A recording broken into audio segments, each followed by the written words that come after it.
নমস্কার, আমি জিতু রায় কাজ করছি হিন্দু বিবাহ রেজিস্ট্রার হিসেবে মুন্সিগঞ্জ জেলায়। আজ আমরা জানব হিন্দু বিবাহের নিবন্ধন প্রক্রিয়াটির আদ্যোপাদ্য সম্পর্কে। হিন্দু বিবাহ নিবন্ধন ধর্মীয় বন্ধন থেকে এখন আইনি স্বীকৃতির পথে। তবে বাংলাদেশে এই আইনটি বাস্তবায়নের ক্ষেত্রে রয়েছে অনেক প্রশ্ন এবং জিজ্ঞাসা। আজ সে প্রশ্ন এবং জিজ্ঞাসার সমাধানের জন্য আপনাদের সামনে উপস্থিত হয়েছি। জানি এই আইনটি সম্পর্কে আপনাদের নানান প্রশ্ন রয়েছে। কিভাবে হিন্দু আইনটি প্রয়োগ করা হয়, বিবাহ ক্ষেত্রে কি কি যোগ্যতা লাগে এবং বিবাহের ক্ষেত্রে কোন জায়গাটিতে আমরা রেজিস্ট্রেশন করব, বিবাহ পরবর্তী সময় রেজিস্ট্রেশন করা যাবে কিনা, এই ধরনের নানান ধরনের প্রশ্ন রয়েছে। প্রশ্নগুলোর উত্তর ভিডিওর শেষ পর্যন্ত আপনি জানতে পারবেন। একেবারে ভিডিওটি স্কিপ না করে পুরো ভিডিওটি দেখে যান, তাহলে আপনি নিশ্চিতভাবে আজ এই সকল প্রশ্নগুলোর উত্তর জানতে পারবেন। হিন্দু শাস্ত্র মতে বিবাহ হলো সমগ্র জীবনে যে 10টি সংস্কারের কথা বলা হয়েছে বা মাঙ্গলিক অনুষ্ঠানের কথা বলা হয়েছে, তার মধ্যে শ্রেষ্ঠ এবং পবিত্র সংস্কার। এটি মানব জীবনের অন্যতম প্রধান ধর্মীয় দায়িত্ব, যেখানে নারী পুরুষ তাদের সংসার ধর্ম শুরু করেন এবং মোক্ষ লাভের উদ্দেশ্যে, ধর্ম পালনের উদ্দেশ্যে একসঙ্গে পথ চলা শুরু করেন। বিবাহ নারী পুরুষের মধ্যে ধর্মীয়, সামাজিক, আধ্যাত্মিক বন্ধন স্থাপন করে এবং গার্হস্থ্য জীবনের সূচনা করেন। এটি কেবল পারস্পরিক সম্পর্ক নয়, দুইটি পরিবারের মধ্যে আত্মিক বন্ধনও গড়ে তোলে।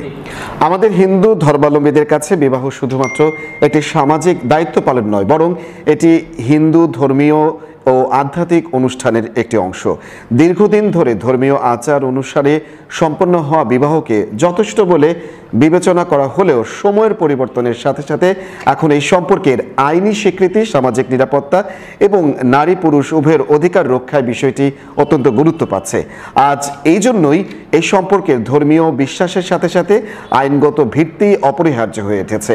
এই প্রেক্ষাপট থেকেই হিন্দু বিবাহ নিবন্ধন একটি সময়োপযোগী ও গুরুত্বপূর্ণ পদক্ষেপ হিসেবে আবির্ভূত হয়েছে। বাংলাদেশে হিন্দু বিবাহ সাধারণত ধর্মীয় আচার অনুষ্ঠান অনুসরণ করে অনুষ্ঠিত হয়। পুরোহিতের উপস্থিতিতে মন্ত্রপাঠ, মালাবদল, অগ্নিসাক্ষী, 7 পাকে ঘোড়া, স্মৃতিতে সিঁদুরদান ইত্যাদি ধাপে বিবাহ সম্পন্ন হয়। এই আচারগুলো বিবাহের অবিচ্ছেদ্য অংশ এবং হিন্দু ধর্মমতে অবিচ্ছেদ্য অংশ এবং অপরিহার্য অঙ্গ হিসেবে বিবেচিত। তবে এসব বিবাহে ধর্মীয় রীতিতে সমাজ বৈধতা বিবেচিত হলেও রাষ্ট্রের কাছে এর কোনো লিখিত স্বীকৃতি থাকতো না। ফলে আইনি দলিল ছাড়া এই বিবাহ রাষ্ট্রীয় স্বীকৃতি পায় না। এখন প্রশ্ন হচ্ছে, ধর্মীয় রীতিনীতি অনুযায়ী বিয়ে হলেও কেন প্রয়োজন হলো হিন্দু বিবাহ নিবন্ধন আইনটি? দেশের প্রচলিত আইনে মুসলিম, খ্রিস্টান ও অন্যান্য ধর্মাবলম্বীদের বিবাহ নিবন্ধনের বিধান থাকলেও হিন্দুদের ক্ষেত্রে এই ব্যবস্থাটি একেবারেই ছিল না। নিবন্ধন ছাড়া বিবাহের আইনি স্বীকৃতি না থাকায় বহু হিন্দু নারী ও সন্তান নানা সময়ে ভরণ পোষণ, উত্তরাধিকার বা বৈধতার প্রশ্নে বঞ্চিত হয়ে থাকতেন। স্বামী যদি সম্পর্কের অস্বীকার করেন বা হঠাৎ মারা যান, তবে নারীর হাতে কোনো লিখিত প্রমাণ না থাকায় আইনগত অধিকার হারিয়ে ফেলেন। এসব সমস্যার প্রতিকার ও নারীর অধিকার নিশ্চিত করতেই হিন্দু বিবাহ নিবন্ধন আইন প্রণয়নের দাবি ওঠে। এইসব পরিস্থিতি বিবেচনায় 2012 সালে আদালতের নির্দেশনা অনুযায়ী হিন্দু বিবাহ নিবন্ধন আইন 2012 প্রণয়ন করা হয়, যা 2015 সালে জাতীয় সংসদে পাশ হয়। এখন প্রশ্ন হচ্ছে, কেন এই বিবাহ রেজিস্ট্রেশনটি করব, কি কি সুবিধা মেলে? বিবাহের বৈধতায় আইনত প্রতিষ্ঠা ক্ষেত্রে সন্তানের পরিচয় ও অগ্রাধিকার নিশ্চিতের জন্য স্বামী বা স্ত্রীর নামে সম্পত্তির দাবি করা সহজ হয়। এছাড়াও পাসপোর্ট ও জাতীয় পরিচয়পত্রে স্বামী এবং স্ত্রীর নাম অন্তর্ভুক্ত করা সহজ হয়। আদালতে বিবাহ প্রমাণ করা সহজ হয়। ভবিষ্যতে বিবাহ বিচ্ছেদ, ভরণ পোষণ বা সন্তান অভিভাবকত্বের ক্ষেত্রে এটি বিশেষ সুবিধা বহন করেন। হিন্দু নিবন্ধন না করলে কি ধরনের অসুবিধাগুলো হয় সেটা আমরা একটু জেনে নেই।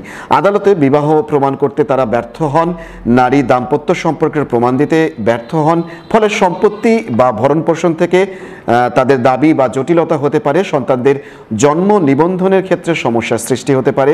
সন্তানদের বৈধতার প্রশ্নবিদ্ধ হতে পারে।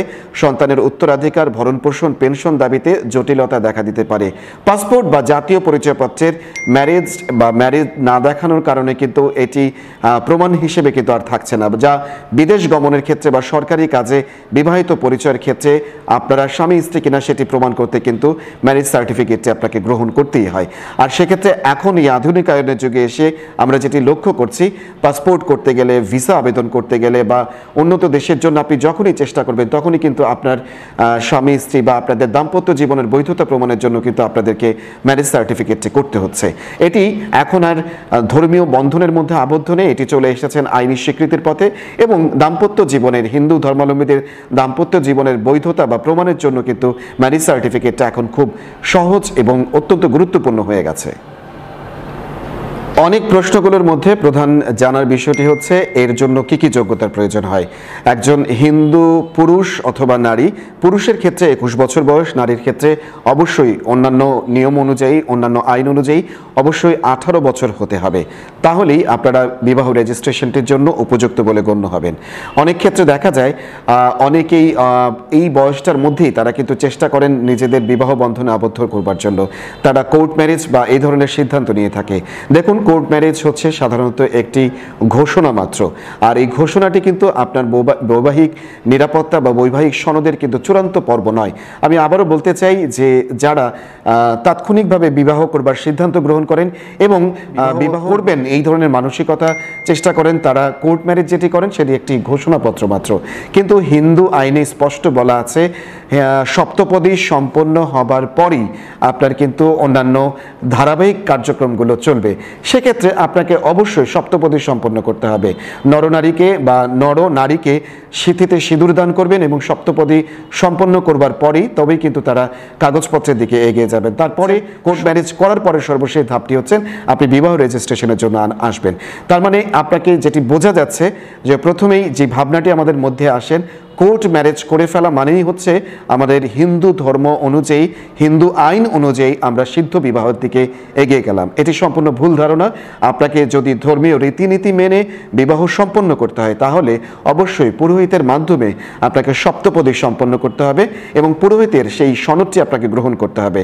তারপরে কিন্তু আপনি কোর্ট ম্যারেজ করতে পারবেন। আর কোর্ট ম্যারেজ করতে গেলে কিন্তু আপনাকে সেই কাগজটি চাইবে যে আপনি সপ্তপদী করেছেন কিনা। যদি আপনার উকিল সাহেব হয়ে থাকেন, এই আইন সম্পর্কে অভিজ্ঞ এবং তিনি যদি ধর্মীয় দৃষ্টিভঙ্গিকে সম্মান প্রদান করে থাকে, তার পরবর্তীতে আপনি কোর্ট ম্যারেজ ঘোষণা করবার পরে আপনি হিন্দু বিবাহ রেজিস্ট্রেশন করতে পারেন। তার ক্ষেত্রে আবারও বলছি, হিন্দু পুরুষের ক্ষেত্রে 21 বছর, নারীর ক্ষেত্রে অবশ্যই 18 বছর হতে হবে এবং আপনারা যেই কাগজপত্র প্রমাণ করবেন, ভোটার আইডি কার্ড অথবা জন্ম নিবন্ধন, এই দুটি প্রমাণপত্র কিন্তু অবশ্যই ডিজিটালাইজেশনের মধ্যে থাকতে হবে এবং যেটি অনলাইনে পাওয়া যাবে। এছাড়া আপনি ছবি, পাসপোর্ট সাইজ এবং স্ট্যাম্প সাইজ ছবির ব্যবস্থা করবেন, 5টি করে পাসপোর্ট সাইজ এবং 1টি করে স্ট্যাম্প সাইজ ছবি, এবং পাশাপাশি আপনাকে যেটি করতে হবে 4 জন সাক্ষী আপনার উপস্থিত থাকতে হবে। এই 4 জন সাক্ষীর সম্মুখে একজন হিন্দু বিবাহ রেজিস্ট্রার আপনাদের এই বিবাহটিকে রেজিস্ট্রেশনের বৈধতা দান করবেন। এটি তো গেল নতুন বিবাহের সিদ্ধান্ত যারা নিতে চাইছেন তাদের ব্যাপার, কিন্তু যাদের বিবাহ সম্পন্ন হয়েছে তারা কি হিন্দু বিবাহ রেজিস্ট্রেশন করতে পারবেন? ঠিক, তারা রেজিস্ট্রেশন করতে পারবে। দেখুন, অন্যান্য ধর্মাবলম্বীদের মতো বিবাহ রেজিস্ট্রেশনের এই আইনটি আমাদের জন্য বাধ্যতামূলক না হওয়ার কারণে এবং আমাদের হিন্দু ধর্ম রীতি অনুযায়ী আমাদের ধর্মীয় বন্ধন অত্যন্ত শক্ত হওয়ার কারণে কিন্তু আমরা সাধারণত রেজিস্ট্রেশনটি করিনি। কিন্তু আধুনিকায়নের সাথে সাথে সামাজিক এবং রাষ্ট্রীয় বিভিন্ন কাজে আমাদের এই প্রমাণাদি এখন করার প্রয়োজনে কিন্তু আমাদের বিবাহ রেজিস্ট্রেশনটি করতে হচ্ছে। সেক্ষেত্রে আপনি অনেক পূর্বেও যদি বিবাহ করে থাকেন, আপনি একজন হিন্দু বিবাহ রেজিস্ট্রারের সামনে আপনার বিবাহের প্রমাণ